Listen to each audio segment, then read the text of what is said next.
The CEO looked at the man's outstretched hand as if he had offered her something contaminated. She didn't shake it. Instead, she slowly lowered her gaze to his worn leather shoes, then back to his face. I don't think we need to pretend we're equals. The room went silent. 30 executives stood around the marble reception hall of Kensington Global, watching the single father who had just been humiliated in front of the company's most important guests. Daniel Carter didn't pull his hand back immediately. His fingers remained suspended in the air for one awkward second. Then two. Finally, he lowered it. He gave a small nod. Understood. His voice was calm. That somehow made the insult worse. Across the room, Charlotte Kensington adjusted the cuff of her ivory blazer. At 38, she was known for never losing control. She had built a reputation on ruthless negotiations, perfect timing, and an ability to make grown executives nervous with a single look. Today, she had done it again. But she had no idea who she had just insulted. And she certainly had no idea that, less than 20 minutes later, her mother would walk into that same room, see Daniel Carter standing alone beside the elevator, and ask a question that would freeze every person in the building. Who insulted our biggest partner? Daniel pressed the elevator button. Behind him, someone whispered, "That's him. Apparently. He doesn't look like a billionaire." Daniel heard every word. He kept his eyes on the elevator doors. When they opened, he stepped inside. Then his phone vibrated. A picture appeared on the screen. His 9-year-old daughter, Lily, sitting at the kitchen table that morning, wearing a pink sweater and holding up a handmade drawing. Underneath it, she had written, "Dad, you got this." Daniel stared at the picture for a moment. The corners of his mouth lifted. Then the elevator doors closed. He had no idea that his decision to walk away would soon put a billion-dollar company at risk. 3 hours earlier, Daniel had stood in the same building with a completely different feeling in his chest. It was just after 8 in the morning. The sky over Manhattan was pale blue, the streets dry and busy, and the glass towers reflected the clean morning sunlight. Daniel parked his 10-year-old sedan 2 blocks away because he refused to pay the corporate garage fee. He checked his reflection in the rearview mirror. Dark gray suit, white shirt, tie slightly crooked. He fixed it. Then he looked at the passenger seat. A small purple backpack sat there. Lily had forgotten it again. Daniel sighed. Great. He picked it up and placed it in the back. His phone rang. "Dad," Lily's voice came through. "I forgot my science folder." "You forgot your science folder yesterday, too." "I know. And the day before." "I know." Daniel smiled despite himself. "You're lucky I love you." "I know." He laughed softly. "I'll bring it after school." There was a pause. Then Lily said, "Are you meeting the fancy lady today? CEO Kensington?" "Yeah. Apparently." "Is she mean?" Daniel glanced at the towering headquarters ahead. "I don't know. You should ask her." "Ask her what?" "If she knows how to smile." Daniel laughed. "I'll keep that in mind." He ended the call and sat there for another moment. The smile faded. Daniel had spent 12 years building his company from almost nothing. Carter Systems wasn't glamorous. It didn't have a famous logo or a massive headquarters. It had 47 employees working out of a modest office in New Jersey. But they had developed something Kensington Global desperately needed. A logistics optimization system capable of reducing international shipping delays by nearly 30%. Kensington Global had spent months searching for a solution. Daniel's team had built it. The meeting that morning was supposed to finalize a $500 million partnership. Daniel wasn't there to impress anyone. He was there because his employees depended on the deal, and because Lily's future depended on the company staying alive. He walked into Kensington Global at 8:17. The receptionist recognized him. "Mr. Carter?" "Yes." "Miss Kensington is expecting you." Daniel nodded. Then the receptionist hesitated. "Actually, she said to send you directly upstairs." Daniel thanked her. The elevator carried him to the 42nd floor. The doors opened to a world of polished stone, glass walls, expensive furniture, and people who seemed to move without making noise. Daniel stepped out. A young executive approached him. "Mr. Carter?" "Yes. I'm Michael Reed, Chief Strategy Officer." They shook hands. Michael smiled. "I've heard a lot about you. Hopefully nothing terrible." Michael laughed. "Actually, quite the opposite." He looked Daniel over briefly. Then his eyes dropped toward the worn leather briefcase in Daniel's hand. "You came alone?" "My legal team is joining by video." Michael nodded. "That's unusual. I like keeping things simple." Michael smiled again. I think you're going to like Charlotte. Daniel wasn't so sure. The conference room doors opened. Charlotte Kensington stood beside a floor-to-ceiling window. She didn't turn around. Mr. Carter. Daniel entered. Ms. Kensington. She finally faced him. Her expression was professional. Cold, but professional. Daniel extended his hand. Charlotte looked at it, then at him. She didn't move. Daniel waited. Charlotte said quietly, "Let's skip the ceremony." His hand dropped. Michael looked uncomfortable. Daniel nodded once. Of course. Charlotte walked toward the conference table. Your valuation is aggressive. We're not selling the company. You're asking for a $500 million partnership. Correct. And you expect us to trust a 47-person firm with infrastructure of this scale? Daniel pulled out a folder. You're not trusting us with it. You're licensing the technology. Charlotte sat, which your company developed while operating out of a leased office above a grocery store. Daniel looked at her. That's where we started. Charlotte opened the folder. I know. Her voice carried no warmth. What I don't know is why my team believes you're the only company capable of solving this. Daniel leaned back. Because we've already solved it. Silence. Charlotte studied him. Michael looked down. Daniel continued. We ran the system across 300,000 simulated shipments. Then we tested it with 2 regional carriers. Charlotte's eyes narrowed. Results. 28.6% improvement. We verified 27.9. Daniel nodded. Then you verified it correctly. For the first time, Charlotte almost smiled. Almost. But then the door opened. A senior executive rushed inside. Charlotte, we have a problem. Everyone turned. What kind? The European carriers are pulling out. Charlotte stood. What? They received another proposal. From whom? The executive hesitated. Atlas Meridian. Daniel's expression changed. Atlas Meridian was Kensington Global's most aggressive competitor. Charlotte's jaw tightened. What did they offer? Exclusive access to their new predictive routing platform. Michael looked at Daniel. Charlotte noticed. Her eyes moved back to Daniel. And you're telling me your system is better? Daniel nodded. I know it is. Charlotte stared at him. Then she closed the folder. Meeting postponed. Daniel blinked. For how long? I'll let you know. He stood. Ms. Kensington, our proposal expires Friday. I heard you. Daniel picked up his briefcase. Then you know I can't keep my team waiting indefinitely. Charlotte's eyes hardened. You're in no position to threaten Kensington Global. Daniel stopped. I wasn't threatening you. Sounded like it. No. He looked directly at her. I was explaining my position. Charlotte stood. And I'm explaining mine. She walked toward him. Daniel extended his hand again. Not because he needed approval. Because his father had taught him never to leave a business meeting without offering respect, even when none was returned. Charlotte looked at his hand. Then she deliberately turned away. I said we're done. Daniel slowly lowered his hand. Understood. He walked out. But the moment the doors closed behind him, Charlotte looked toward Michael. Find out everything about him. Michael frowned. We already did. No. She shook her head. Everything. 20 minutes later, Daniel sat alone in the lobby. He was waiting for a rideshare because his car wouldn't start. He tried the ignition 3 times that morning. Nothing.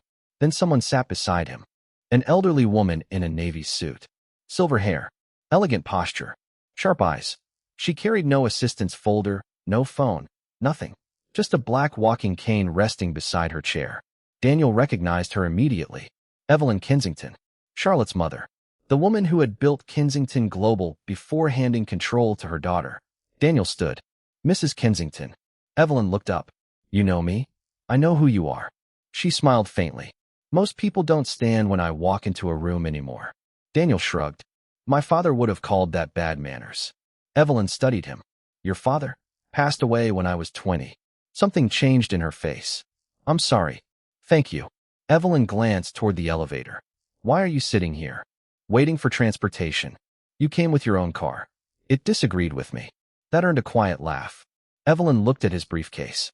Carter Systems. Daniel nodded. You're the owner. Yes. She leaned forward. Then why did you let my daughter walk away from you?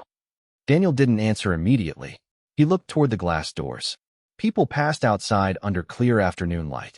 Finally, he said, because I can't force someone to respect me. Evelyn stared at him. Then she asked something unexpected. What did Charlotte say? Daniel hesitated. Nothing important. Evelyn's expression sharpened. That's not what I asked. Daniel looked at her. She rejected my handshake. Evelyn went still. And she said we weren't equals. The color drained slightly from Evelyn's face. She looked toward the elevator, then back at Daniel. Who insulted our biggest partner? Daniel frowned. I'm sorry. Evelyn stood. Her cane struck the marble floor once. The sound echoed through the lobby. Call my daughter. Daniel didn't move. Mrs. Kensington. Now. For the first time that day, Daniel saw something in her eyes that had nothing to do with anger. Fear. Evelyn took out her phone. She didn't call Charlotte. She called someone else. Get me the Carter Systems file. A pause. Then, not the public one. The acquisition history. Daniel's eyebrows rose. Evelyn looked at him. You don't know who you are to this company, do you? Daniel shook his head. No. Evelyn whispered. That's the problem. Within 10 minutes, Charlotte was standing in the lobby. Her heels clicked across the marble floor. She looked furious. Mother, what's going on? Evelyn turned. Did you reject his handshake? Charlotte froze. Mother. Yes or no? Charlotte glanced at Daniel. Yes. Evelyn's face tightened. Did you tell him you weren't equals? Charlotte didn't answer. That was enough. Evelyn turned to Michael. Cancel every meeting on my calendar. Charlotte stepped forward. Why? Evelyn's voice dropped. Because the man you just humiliated owns the technology that keeps Kensington Global's international supply network functioning. Charlotte frowned. That isn't possible. It is. Michael's phone buzzed. He checked it. His face changed. Charlotte. What? He handed her the screen. A legal document. Kensington Global wasn't simply licensing Carter Systems. They were already contractually dependent on Carter's routing architecture for 62% of their North American distribution network. Charlotte stared at the document. How? Michael swallowed. Your father signed the original agreement. Charlotte looked at her mother. You knew? Evelyn nodded. I did. Why didn't you tell me? Because I wanted you to read the contracts before judging the man who wrote them. Charlotte's face tightened. Daniel stepped backward. I think I should leave. Evelyn looked at him. No. Daniel paused. You're going to hear the rest. She turned toward Charlotte. Your father didn't build Kensington Global alone. Charlotte's eyes narrowed. What does that mean? Evelyn reached into her handbag. She pulled out a small, old photograph. The edges were worn. She handed it to Charlotte. Charlotte looked down. Her expression changed. The photograph showed two young men standing outside a tiny office. One was her father. The other was Daniel's father. Behind them was a hand-painted sign. Carter Kensington Logistics. Charlotte stared. I've never seen this. Because your father removed it from the company archives. Why? Evelyn looked at Daniel. Because after the first major contract, your father bought out his partner. Daniel's face went still. Your father? Evelyn nodded. Daniel's father was promised 25% ownership. Charlotte looked confused. Promised? On paper. Evelyn's voice hardened. He never received it. Daniel stepped closer. Why didn't my father tell me? He tried. Evelyn looked down. He died before he could finish the legal fight. Silence swallowed the lobby. Daniel stared at the photograph. His fingers tightened around his briefcase. All his life, he had believed his father simply walked away from business after their company failed. He had never known there was another story. Charlotte looked at her mother. You're saying my father stole from him? I'm saying your father made a choice. Evelyn's eyes shifted toward Daniel. And I spent 20 years pretending it didn't matter. Charlotte looked sick. But that doesn't explain why he's our biggest partner. It does. Evelyn pointed to the photograph. Your father didn't destroy Carter's work. He copied it. Daniel's eyes widened. The routing model? Evelyn nodded. Your father's original system became the foundation of Kensington Global's logistics network. Daniel slowly sat down. For several seconds, nobody spoke. Then his phone rang. Lily. He answered. Hey, sweetheart. Dad, are you coming? Daniel looked at Charlotte. She stood motionless, staring at the photograph. I will. Promise. Daniel closed his eyes briefly. Promise. He ended the call. Evelyn watched him. You have a daughter. Yes. How old? 9. Evelyn nodded. Then you understand what your father couldn't protect. Daniel looked at her. What? His name. That sentence stayed in the air. Charlotte finally spoke. What do you want? Daniel looked at her. Nothing. Charlotte seemed surprised. Nothing. I came for a partnership. He stood. I don't want money your family thinks it owes me. Evelyn's eyes softened. What do you want, Daniel? He thought about Lily. Then his employees. Then the photograph. I want the truth documented. Charlotte looked at him. All of it. Daniel nodded. And after that, I'll decide whether I still want to work with Kensington. Charlotte's pride fought with something else. Regret. For the first time, she looked at Daniel without seeing his cheap briefcase or old shoes. She saw a man standing where his father once stood. But the story wasn't finished. That evening, Charlotte returned to her office alone. The city outside was glowing under a clear twilight sky. She opened her father's archived files. One folder was missing. She searched again. Nothing. Then she remembered something. Her father had always kept important papers in a private library at the family's Connecticut estate. She drove there. At 10:42 p.m., she entered the dark library. The room smelled of old leather and polished wood. She switched on the lamp. Behind a row of books sat a locked metal box. Charlotte found the key taped underneath the desk. Inside was a handwritten ledger. She turned the first page. Her father's handwriting. Then she saw Daniel's father's name. And beneath it, 25 equity, transfer pending. Charlotte's breathing changed. She turned the page. Another note. If Carter ever returns, give him the original shares. Charlotte stared. Her father hadn't planned to erase Daniel's family. He had planned to correct the mistake. But the next page was missing. Someone had torn it out. Charlotte immediately called Michael. Find out who accessed this archive in the last 20 years. Michael hesitated. It's midnight. I don't care. He paused. Charlotte. What? The person who accessed it most recently was your uncle. Her eyes narrowed. Victor Kensington, her father's younger brother. The man who currently controlled Kensington Global's board. Charlotte understood immediately. The pressure against Carter Systems hadn't come from nowhere. Atlas Meridian wasn't simply competing with them. Someone inside Kensington was trying to push Daniel out. She called Daniel. He answered after the third ring. Hello. I owe you an apology. Silence. Then. For what? For the handshake. Daniel sat at his kitchen table. Lily was asleep upstairs. He looked at the old photograph beside him. You don't owe me anything. I do. Charlotte swallowed. And I need to tell you something. Go ahead. Someone inside Kensington is trying to force your company out. Daniel leaned forward. Who? I don't know yet. A pause. But I'm going to find out. Daniel's voice stayed calm. Why? Charlotte looked at the torn ledger. Because my father left something behind. What? Proof that your father was supposed to own part of Kensington. Daniel said nothing. Charlotte continued. I don't know how much. I don't want it. I know. Then why are you calling? Her eyes lowered. Because I think my family took something from yours. Daniel closed his eyes. Charlotte, I'm not asking you to forgive me. He waited. I'm asking you not to sign anything with Atlas Meridian until I can finish this. Daniel's expression changed. How did you know they approached me? Charlotte froze. I didn't.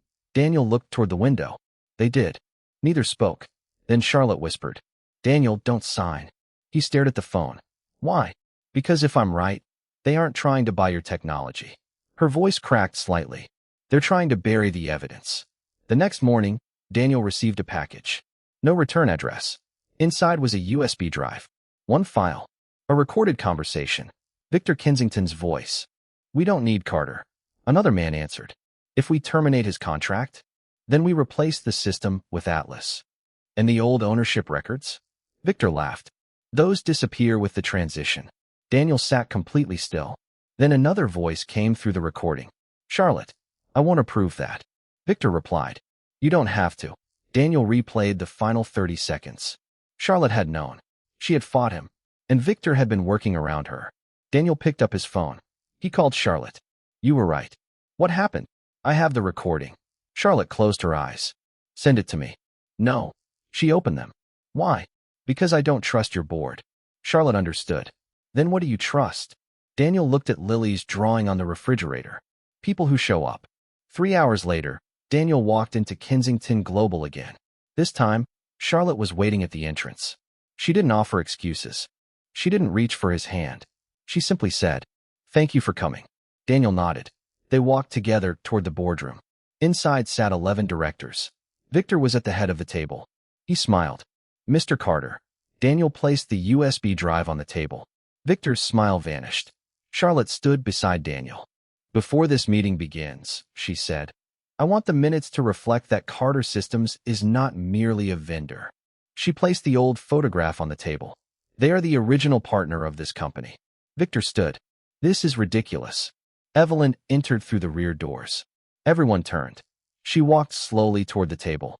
Then she placed the original ledger beside the photograph. "No," she said. "This is overdue." Victor stared at her. "Evelyn." She looked at him with 20 years of disappointment behind her eyes. "You knew?" Victor's shoulders dropped. Charlotte stared at him. "You tore the page." He didn't answer. "You buried the ownership agreement." Still nothing. Daniel watched him. Finally, Victor whispered, "Your father was going to ruin the company." Evelyn shook her head. "No." She pointed toward Daniel. "He was going to honor his partner." Victor's eyes hardened. "And look where that got him." Daniel stepped forward. "It got him a son who remembers how he taught me to shake hands." Victor laughed bitterly. "You think that makes you better?" Daniel looked at him. "No." He reached down and picked up the photograph. "It just means I know what respect costs." The room went silent. Charlotte looked at the board. "I am recommending that Victor Kensington be removed from all operational authority pending investigation." One director objected. "You can't do that." Evelyn turned. "I can." The director looked confused. Evelyn smiled faintly. "And so can my daughter." Charlotte sat at the head of the table. For the first time, Daniel noticed something different about her. She wasn't trying to look powerful. She simply was. The vote took 14 minutes. Victor lost. By the end of the meeting, the old ownership agreement was officially recognized. Daniel was offered 25% of the original venture. He refused the shares. Instead, he asked for something else. A scholarship fund in his father's name, funded by Kensington Global, for children of employees who had spent years working for the company. Charlotte agreed immediately. But Daniel had one final condition. No executive can control the fund alone. Charlotte looked at him. "Then who will?" Daniel smiled slightly. "Parents." Evelyn laughed quietly. "That sounds like your father." Daniel looked at her. "You knew him well?" She nodded. "Better than your father ever realized." For the first time, Daniel smiled without restraint. Months later, Carter Systems and Kensington Global announced their partnership. But Daniel didn't move into a luxury office. He kept his small company headquarters. Lily still left her purple backpack in the wrong places. And Charlotte began visiting Carter Systems once a month. Not for appearances. To listen. One afternoon, she arrived unexpectedly. Daniel was standing beside the old coffee machine. He looked up. "You're early." "I know."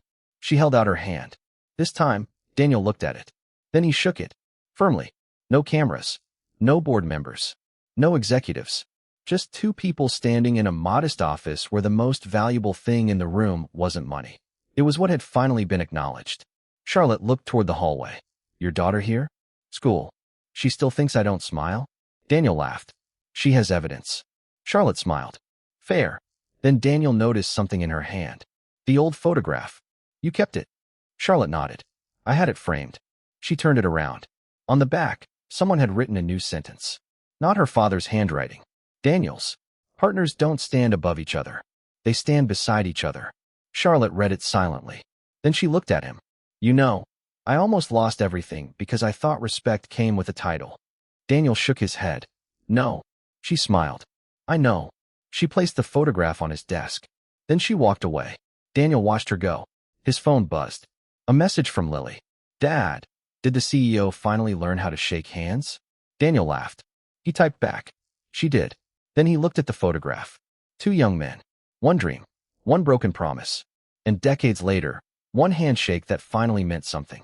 Outside the office windows, the late afternoon light stretched across the dry city streets. Daniel picked up the photograph. For years, he had believed his father had left him nothing. Now he understood. His father had left him a choice. To carry the bitterness forward, or to finish what had been interrupted. Daniel placed the photograph beside Lily's drawing. The little girl's handwriting was crooked. "Dad, you got this." He touched the corner of the paper. Then the office door opened. Lily ran inside. "Dad." Daniel turned. She held up her science folder. "I remembered it today." He laughed. "Miracles happen." She looked at the photograph. "Who's that?" Daniel glanced at the two men in the picture. "My father." "And the other guy?" Daniel smiled. "Her father." Lily looked confused. "Are they friends?" Daniel looked toward the hallway where Charlotte had disappeared. Not at first. Lily thought about that. Then she asked, "Are they now?" Daniel looked back at the photograph. "No." He paused. "They never got the chance." Lily nodded slowly. Then she slipped her hand into his. Daniel squeezed it. And for the first time, the silence around that old photograph didn't feel like something unfinished. It felt like something finally put back where it belonged.